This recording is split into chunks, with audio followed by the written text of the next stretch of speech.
मी देखील माझ्या स्वतःच्या वतीनं 5 लाख रुपये या कार्यालयाकरता या ठिकाणी समर्पण निधी निश्चितपणे देणार आहे।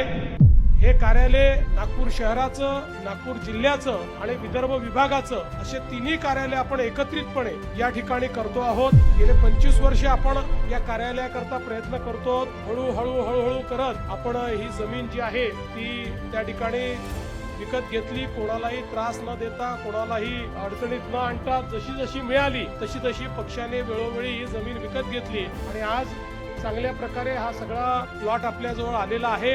खरं म्हणजे आपण आपलं घर बांधतो त्या घराच्या आपल्या भूमिपूजनाचा जेवढा आनंद आपल्याला आहे तेवढाच आनंद आज या कार्यालयाच्या भूमिपूजनाचा देखील आहे। आपल्या भाजपचं नवीन घर हे आपण या ठिकाणी बांधतो आहोत। माझी अपेक्षा आहे प्रत्येक कार्यकर्त्यांनी त्याच्या ऐपतीप्रमाणे किंवा त्याला जे वाटेल ते पण काही ना काही समर्पण या कार्यालयाकरता दिलं पाहिजे। मी देखील माझ्या स्वतःच्या वतीनं 5 लाख रुपये या कार्यालयाकरता या ठिकाणी समर्पण निधी निश्चितपणे देणार आहे आणि आपण सर्वांनीही समर्पण निधी द्यावा अशी आपल्या सर्वांना विनंती करतो। पुन्हा एकदा आपल्या सर्वांना स्थापना दिवसाच्या मनपूर्वक शुभेच्छा देतो।